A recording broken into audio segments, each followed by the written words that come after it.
Everyone, this is Firoz Khan from Walter Bushnell marketing team.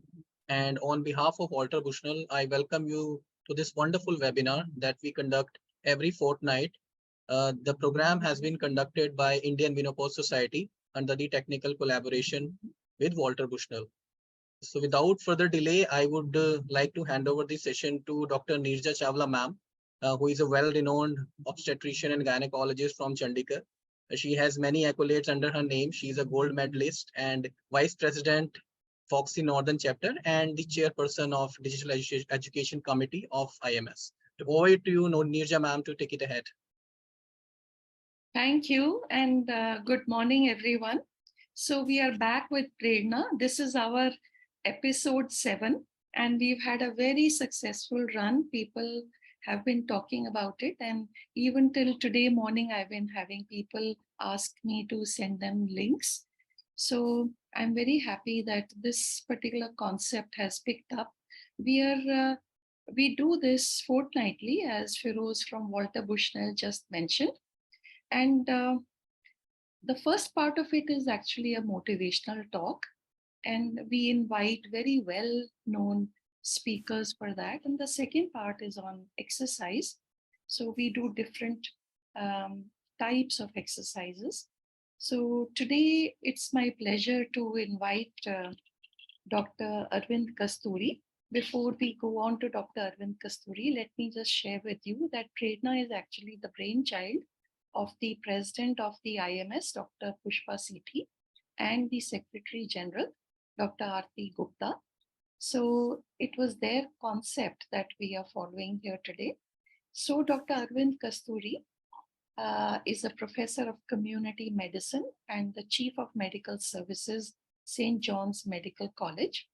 He is a founder of the Senior Citizen Health Service at St. John's and a team lead of the St. John's Geriatric Centre, which is a unique standalone facility on the campus of St. John's Medical College for the elderly and their caregivers.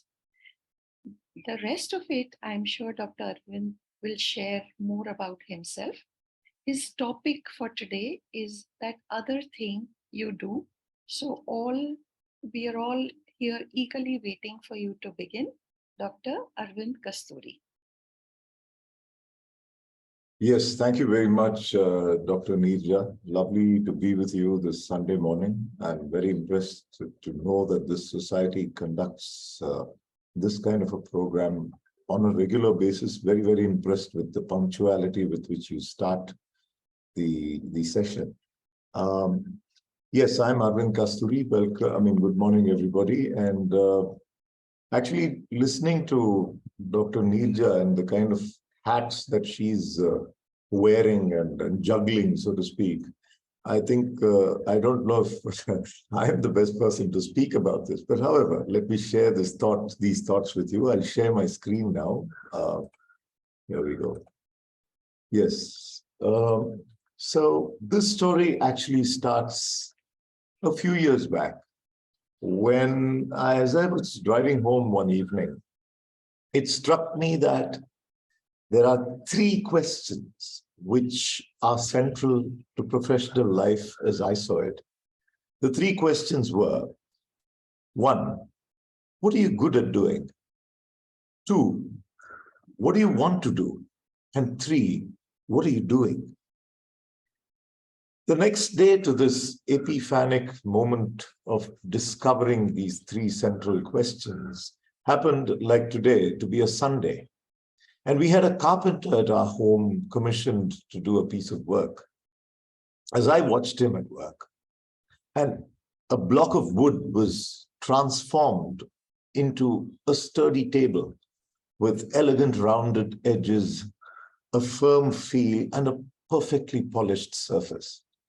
I felt that I was in the presence of a master. The 3 questions, when applied to him, seemed to fit perfectly. What was he good at doing? Obviously, carpentry. What did he want to do? Seemingly, carpentry. What was he doing? Carpentry.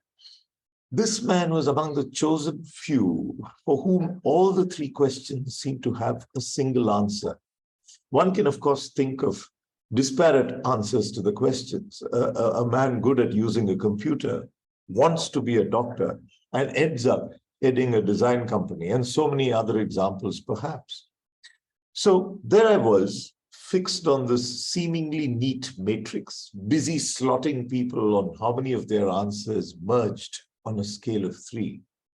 Till one evening, when my wife and I went to a concert and we watched a musician perform.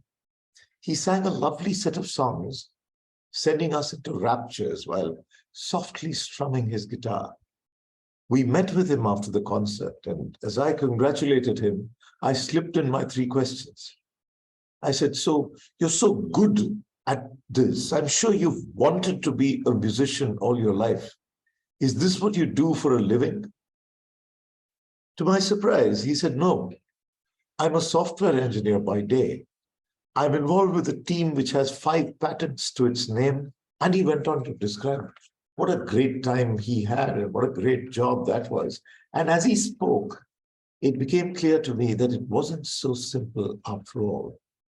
There was a 4th question. What are you good at doing? What do you want to do? What are you doing? And what else are you doing?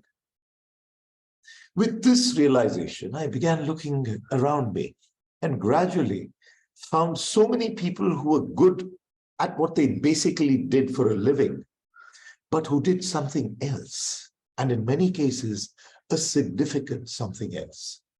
I know a plastic surgeon who is an artist and whose work is exhibited on so many occasions. As with the musician, I'm struck by the beauty of his work and the fact that he's a respected and excellent plastic surgeon as well.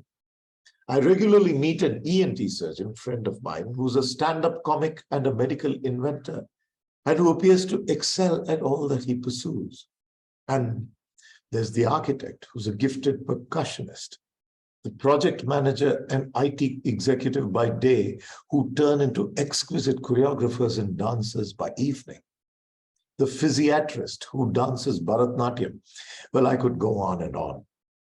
All these people, mind you, pass the 3-question test with flying colors. They're good at what they do for a living. They want to do it, and they're doing it. But they're also doing something else, something beautiful, something fulfilling, something which seems to make a difference to their lives. So I took a step backward and reviewed my own life and experience. As a medical student in the coastal city of Bangalore, I was subject to the same pushes and pulls of academic rigor as any of you in your studentship, perhaps. But then along came an opportunity to join what was then called the Bangalore Amateur Dramatic Society, or MADS for short. And thus began what was to become a long affair with the stage. We had an inspiring director who drilled it into us that it was not enough to fall in love with the grease paint and footlights. You had to reach out and touch the paying public who was sitting there in front of you. I clearly remember the occasion when he said, and I quote, "Unless the deaf old lady in the last row understands you, don't even bother showing up," unquote.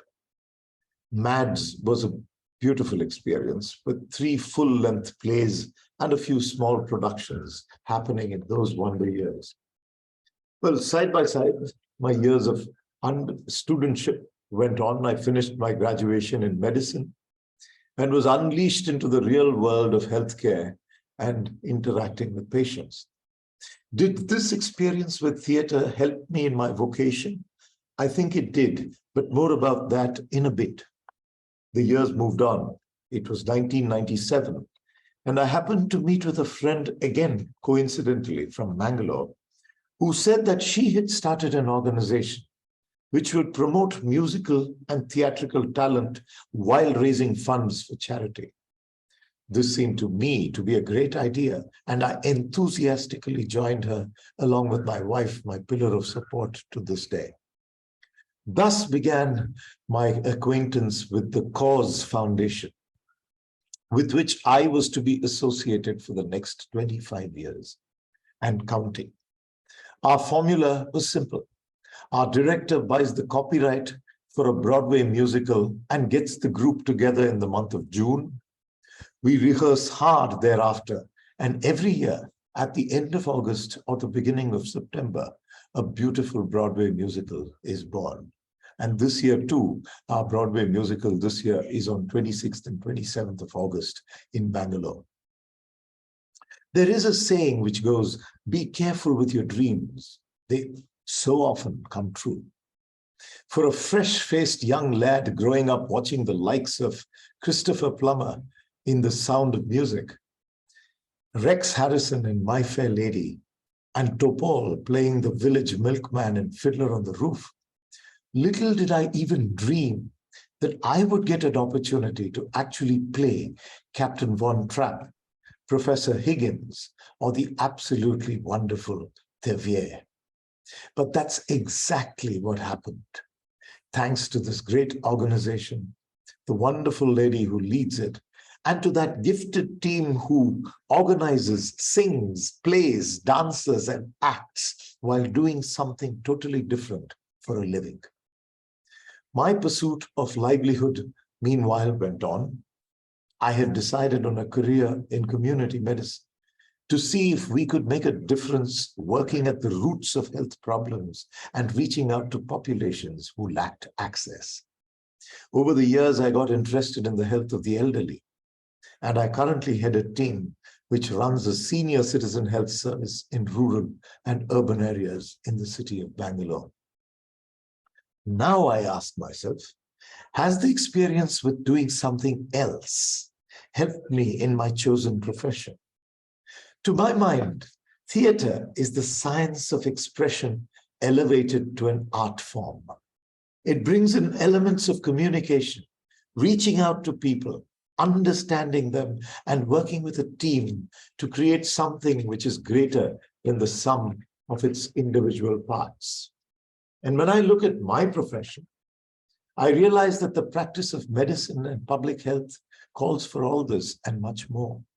For instance, when working with our elderly patients, I seem to hear the voice of my first director when he says, if you can't be understood by the old lady with a hearing problem, don't bother showing up. The practice of medicine involves a lot of communication with individuals and groups of people. It involves teamwork, for example, to organize an outreach rural geriatric clinic, much the same as the teamwork required to stage Young Frankenstein or Hello Dolly or Joseph and the Amazing Technicolor Dreamcoat, beautiful musicals. Not to mention the wonderful bits and pieces of philosophy and profound thought that are hidden like little gems in each of these productions. For instance, in the classic My Fair Lady, Eliza Doolittle is the common flower girl who yearns to be a lady and subjects herself to the brutal training methods of Professor Higgins, cushioned to an extent by the professor's genial friend, Colonel Pickering. Towards the end of the play, Eliza is heard saying, and I quote, "The difference between a flower girl and a lady is not in the way she behaves, but in the way she is treated. I will always be a flower girl to Professor Higgins because he treats me as a flower girl and always will. But I will always be a lady to Colonel Pickering because he treats me like a lady and always will." Unquote. Belonging as we do in the real world to organizations with hierarchies ranging from directors to ward boys, believe me when I say there's something we can learn from that sentiment. Another favorite is from our 2008 production of All Shook Up, a musical based on the songs of Elvis Presley. My character is an elderly widower who develops a gigantic crush on a young lady in town, but finds himself completely tongue-tied in her presence. So he turns to a young man in town for advice. And the youngster at first tells him to ruffle up his hair, remove his glasses. But he says, above all else, do you know what you got to be? No idea, says the elderly man. Cool, says the youngster. While this might sound intuitive to many of you, I have seen countless instances of harried residents of mine grappling with 14 issues on a Monday morning, ranging from their patients to their seniors to their education. And I desperately want to reach out to them and say, you know what you got to be? Cool. So, as it happens, I'm not alone in advocating the pursuit of that other thing. Research shows that a hobby or a creative pursuit helps in many ways. It boosts self-esteem, it improves synaptic connections in the brain, it raises your quality of life, and most importantly, it is one of the determinants of what we call successful aging. You could choose to read, to paint, to cycle, to act, to sing, to dance, to do one of the million things there are to do apart from your job or your vocation. And while you do that other thing, be assured that it will help you to do your core job better and make you happier. It will also help you in the years to come, which at my stage in life, or any stage for that matter, are the years that matter. And so, ladies and gentlemen, as we live our lives, doing what we do, and as we reach the end of our time on this beautiful planet, I foresee a scene at the pearly gates of heaven while we wait for admittance. The man over there will ask us all about our life, who we were, and what we did. And as we give our account of our life, our family, and our work, be prepared for him to ask, so tell me, what else did you do? Or what was that other thing you did? Thank you very much. Good luck with that other thing that you do. Ma'am, back to you. Thank you. That was so amazing. That was really, really so amazing. It's such a pleasure to listen to you. And I want to share with my viewers that Dr. Arvind is a TED speaker, and we have had the honor to listen to him today.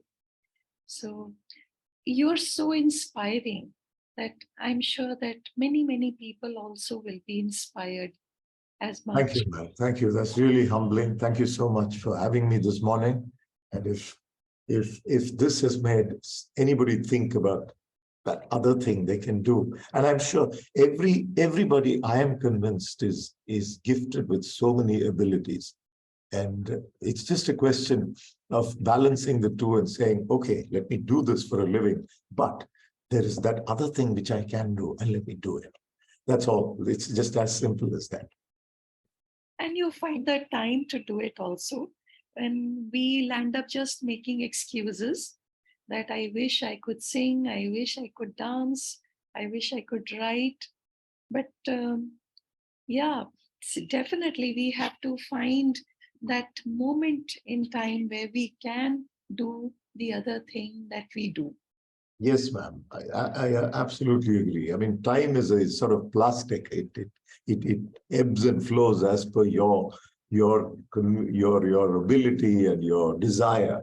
So I think that if you want to make the time for something, you certainly can.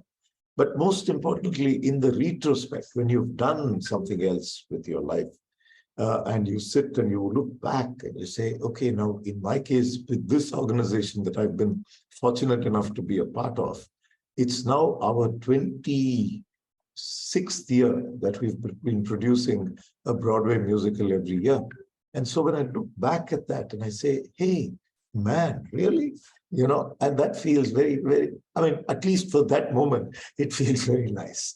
And I think that, yes, it certainly gives you something to look forward to. It's a totally different group. I mean, my workspace is different. This group is totally different. It's a city-based group, youngsters, students, people working, all that. And you go there in the evening and you rehearse and you joke and you laugh and you work hard. And finally, you create something, and so it's just, like I said, it's just a question of adding a few pleasurable moments to your life. Correct. And at the same time, you're doing charity. You're doing this, having fun while actually serving people, which is also... That's wonderful. That's wonderful. Yeah. Nirja, can I say something? Yeah, of course. Yeah, of course. So, very good morning, Dr. Arvind. I am Dr. Shobha Gudi. I am co-convenor along with Nirja. I just, I'm really amazed that you have built an entirely, a parallel new world for yourself, a parallel world for yourself apart from your professional work. And that is actually very inspiring and very invigorating for most of us. I just wanted to ask you one question or request you to give one message to our Menopause Society members, the member strength that we have, the amazing gynecologists who have taken up this society to work for the cause of health for midlife women. That means women at an age when they have finished their primary responsibilities and now they are free. So at any age, for example, people like me who have loved dancing. So we would like to take a training in classical dance, perhaps, some of them in classical music, or some may start painting. So your message to them, to those women who are gynecologists as well as they want to have another hobby, creative hobby, so something inspiring for them. Yeah. Thank you, Dr. Gudi. I mean, really good of you. Well, like I said, now my work at St. John's, which is where my St. John's Medical College Hospital, where I am now, is largely with the elderly. I mean, we started a community geriatric program, and now we're setting up something called the St. John's Geriatric Centre. So in this work that we've been involved with over the past 20 years with senior citizens, we've had the pleasure of hosting a couple of people visiting us. And one of the people I remember is a geriatrician from New York, US. He came, we were fortunate to have him visit St. John's, and he came and he gave a few talks and he spoke a few things. And one or two of the things that he said, I think, stay with me. One of the lines that he said, and I'll just share that line with you. He said, and I quote, "I have never met an older person for whom I could not do something." I'll repeat that. I have never yet met an older person for whom I could not do something, which means that there is always an opportunity for us to do something for somebody else. That is one line that I thought I'd share. But more relevantly to the question Dr. Gudi asked, he showed us a slide, and there were these older ladies who were sort of about 3 or 4 of them in a slide on a video. And they were lifting dumbbells, And so all of us looked at it and we said, okay, so these ladies have now sort of started a physical activity kind of course. He said, yes, they're all actually professionals and all that who have retired and they're doing physical activity courses, correct. But he said, there's one characteristic all of them share. I said, what's that? He said, they're all above 90. Wow. I said, really? Because it didn't look like that, when we saw that. And he said, yes, it's never too late, he said, to pick up something, to do something with your life. There is a saying which says, you can't teach an old dog new tricks. He says that's a wrong saying. That's one of the sayings which is wrong, actually. You can teach somebody anything new. It just takes probably a little longer. It probably takes a little more effort, but you can teach something new to everybody at any time. So I think these messages have stayed with us and we believe in them. we've had in our small group of the Cause Foundation, where we put up musicals, our senior most members have been 65 and plus, and they do a great job on stage, singing, dancing, and acting. So I think it's never too late to start something new. And I think every one of us should. We owe it to ourselves, most importantly.